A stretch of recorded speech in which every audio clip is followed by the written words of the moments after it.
Hello YouTube. This morning I'm out here working on my 1968 Ford F600. I'm putting shock absorbers on the front. Now this truck does not have shock absorbers on it. Looks like it's never had shock absorbers. Some of these, I am not the world's greatest expert on these trucks, but as near as I can determine, some of them came with shock absorbers and some of them didn't. And I don't know if that was just an option or whether they put shock absorbers on them depending on the GVW or on the wheelbase. I don't know the answer to that question.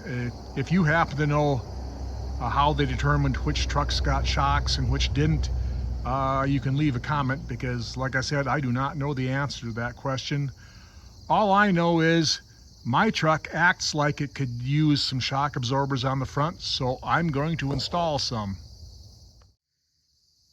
Now, from the pictures I found on the internet of these F600s that have shocks, the bottom of the shock absorber bolts right here. There's a loop here on the bottom of the spring package, and there's a stud or a bolt that comes out through here that the bottom of the shock absorber attaches to. So all I really need to do is get a 3/4 inch bolt and fasten the bottom of the shock on here. And on the frame, there's an L-shaped bracket that bolts. Actually doesn't bolt, it's riveted in these two holes on the frame here. And it comes up like this and back, and the top of the shock bolts on right about here. So all I need to do is get the right size 3/4 inch bolt for there and make myself an L-shaped bracket bolted onto the frame here, and I should be able to put my shocks on. So I got a new pair of Monroe Magnum shocks off the interwebs. These are the ones that are listed for the F600s that have shock absorbers.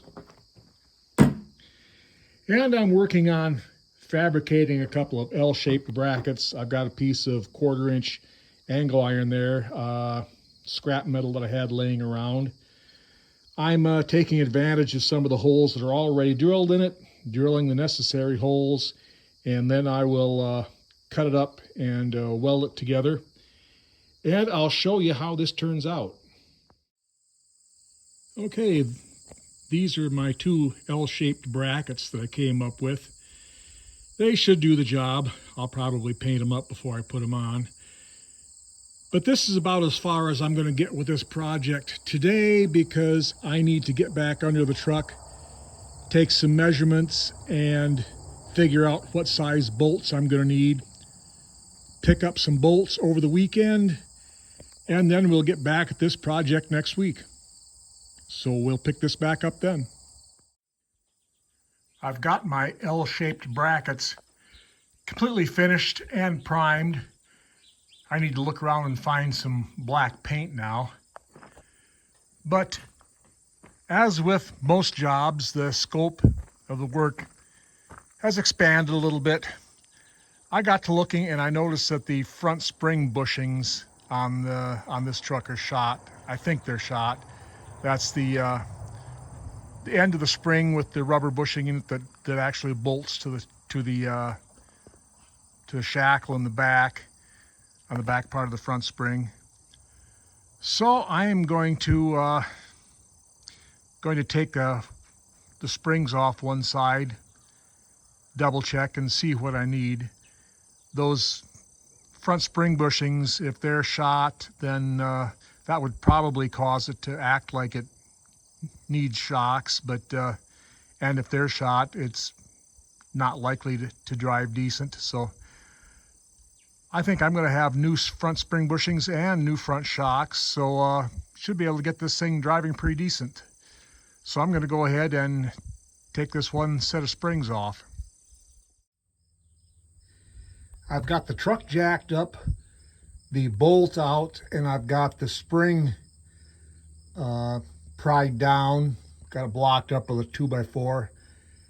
And the bushing looks like it's totally shot. The rubber looks like it's all rotten. This is off center.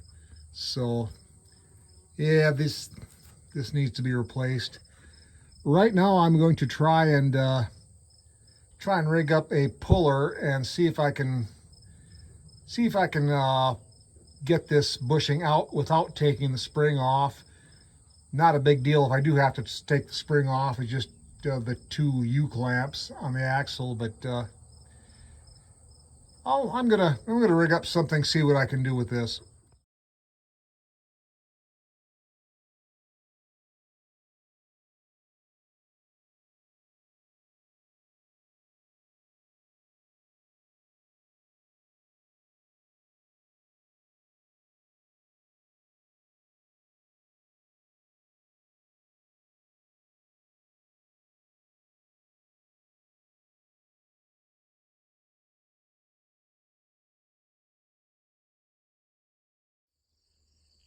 Turns out all I needed was a couple of appropriately sized sockets, some ready rod and some washers, and I had myself a bushing press. Kind of crude, but it certainly did work. And here's the bushing. It's totally shot, as you can see. So I'm going to go back in the house, get on the interwebs, see if I can get myself a couple of new bushings ordered. And when we do that, I'll take my driver, reverse the procedure, press the new bushings in, and get the new shocks on, and I should have a pretty good driving truck again. So we'll pick back up when I get the new bushings. Okay, it's a few days later, and I have my new leaf spring bushings. So now I'll try and whip something up to press the new ones into place.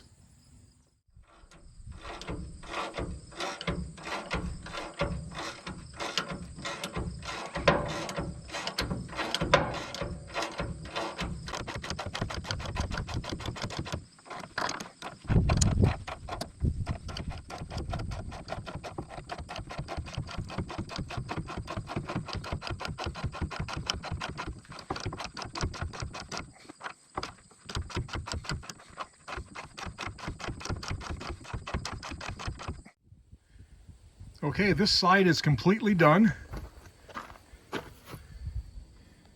We got the new leaf spring bushing in, and I've got my new shock absorber mounted on this side, so that's all done. So now I'm going to reposition the truck a little bit and repeat the procedure on the other side. We're all done and back together. The driver's side did fight a little more than the passenger side. The passenger side actually went really easy. But I won in the end. I usually do. Now I think it's time to take the old girl out for a drive and see if I actually accomplished anything.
these spring bushings or the addition of shocks, but it definitely did the trick. The old Earl is driving like I did when I bought it some 6, 7, 8 years ago.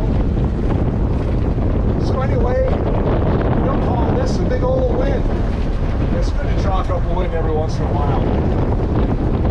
So I'm going to park this thing in the shed and we'll get on to other stuff. So until next time, everyone out there, have a good day.